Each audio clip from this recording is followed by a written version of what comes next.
What's up, everyone? It's Diecastbuffet here again. Guys, we have a Connor Zilic, no, Kyle Larson. Yeah, plot twist. This diecast right here, we have a Kyle Larson Blues Hog, number 88 Texas Race to Win diecast.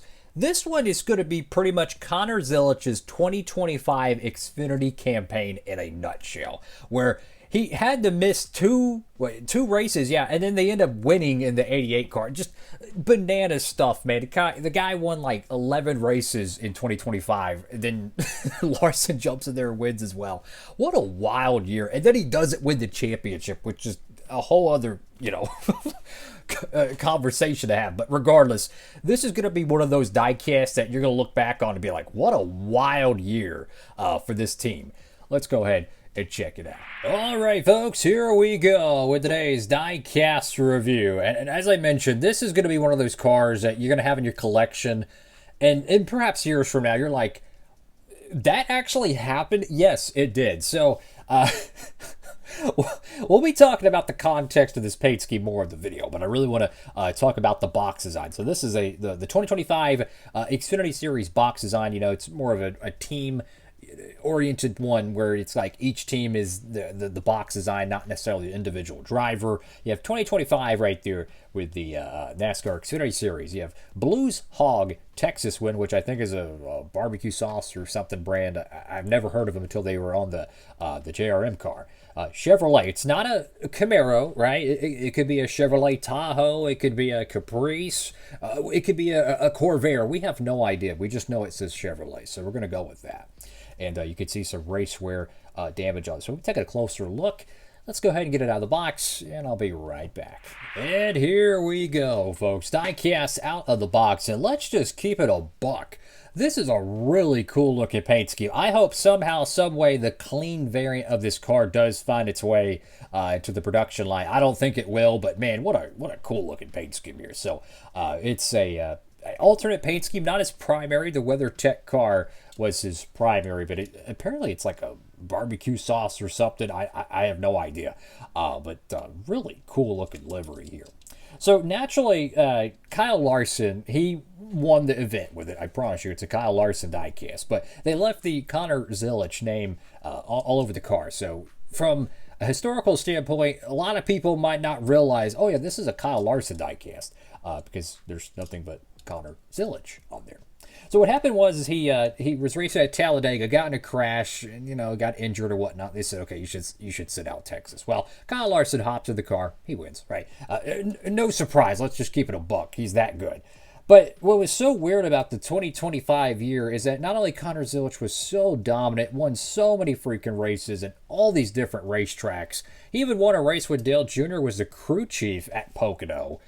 Then he went to Daytona in the late summer, and he had to get out of the car because he was, injured or whatnot from the Watkins Glen post-race injury. Crazy year, I'm telling you. And then he gets out there, goes on pit road, swaps out with Parker Kligerman. Parker Kligerman wins the Daytona race, but historically, Connor Zilic won the race, so Parker Kligerman still doesn't have, quote-unquote, in the books, a Xfinity Series win. So this diecast is pretty much the entire chaos of his 2025 year in a nutshell, to be honest with you. Then he doesn't win the championship. Just absolutely crazy. Let's go over to the hood of the diecast here. You have the two little characters there. I'm not sure the entire background and the reference to it, but you have Stay Saucy there. Blues Hog, the logo right there. Notice there's a lot of gradients on the hood of the diecast. I like that, using the shadows. You have the small Chevrolet decal there. You got your headlight banner.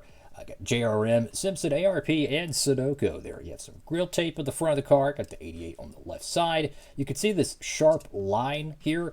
I believe that's probably more of a manufacturing thing, but these cars are modular. There are different pieces that they can separate. You can see a line there as well. So even though it kind of looks a little bit goofy there, the cars are modular, so it does make some sense. There's a light haze of dirt and grime on the front of the diecast. You have the bottom of the splitter, and there's no carbon fiber there. Go to the left side of the diecast here. Now, they do reduce the gradients on the side panels of the car, but you can see there's a very faint haze of dirt and grime on there. I'll try to zoom in a little bit here. You do have on the left rear quarter panel, there is some scrapage, perhaps from a restart or whatnot. There's some on the left front as well. You have Goodyear there. You have the number 88. Blues Hog. Barbecue starts here. Carolina Car Parts. WeatherTech there. KOA, which is, what is it? Campers of America or something? I have no idea. You have your fuel insert ring. You have Registics, which that's the paint scheme I think he won Pocono with. I could be tripping on that. He won so many different events in 2025. It's nuts. Exalta right there. Connor Zilich on the driver name rail. Notice the gradients do return right here on the roof and on the deck lid. You have your one race win sticker. This cat had so many race win stickers, they actually had the sponsor move their logo from the C-pillar to somewhere else on the car. That's how many races this team won in 2025. I mean, it was just ridiculous. That's why it's crazy he didn't win the championship. I've never seen a team dominate like that since, what, Kyle Busch in like 2013, where he won like, what was it 2013 or 2014? He won like 15 nationwide series races. I mean, just ridiculous numbers. Go to the B post decal there. You have the American flag, safety lane, SEM, and ZMAX. There's another decal there. Don't recognize it. Over here to the A pillar, you have the NASCAR Salutes logo, NASCAR Xfinity Series, Cometic Mahali MSD, and then we go to the back panel of the diecast. So this is a cool graphic. I like this right here. You got the Stay Saucy font with a little bit of a difference in from the side panels. Like the side panels, again, no gradients or anything. Then you go to the back panel of the car, and it's a very faint gradient. I like that. A lot of detail with this paint scheme. Gets over here to the left side. You have Racing Electronics, Mechanics Wear, and Mac Tools. You have your fake exhaust ports, because why not? Notice the Chevrolet decal is a little bit bent. I think that might be simulating three-dimensional damage, like maybe it got bumped on a restart, so the panel of the car needs to look like it's pushed in, so to speak. Got Blues Hog on both sides of the panel. Then you have 88 right there. On the spoiler of the diecast, you do have a little TV cam pod. I think that's what it's supposed to be. So that's interesting enough. Go to the right side of the diecast. We have some more damage there. A donut mark. So there's a nice bit of dirt and grime around the car. Not, anything extreme. No confetti either.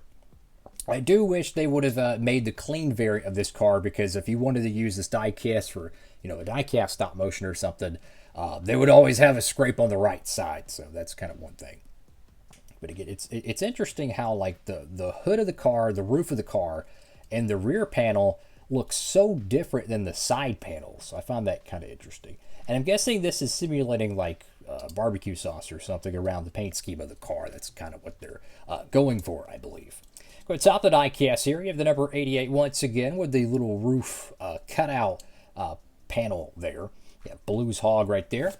And then on the back window, you have, Zilich. You can see the little window cutout markings there. It kind of chops up the name a little bit, but it's there.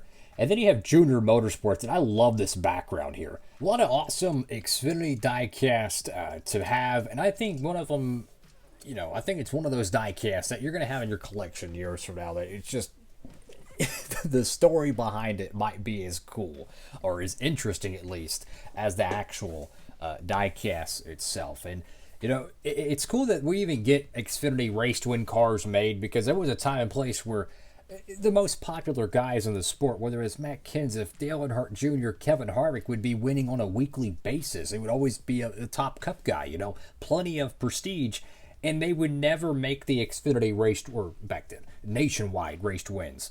So it's really cool to see them making them nowadays. Thank you all for watching the video. Make sure to like, comment, and subscribe. Pick up yours at Circle B Diecast while supplies last. There's plenty of good Connor Zilich diecasts over there. So go ahead and tap in, fellas. Use promo code Diecastbuffet. You don't have to, but hey, who doesn't want to save on shipping, man, for some cool, awesome diecasts? That's all for now. DB signing off.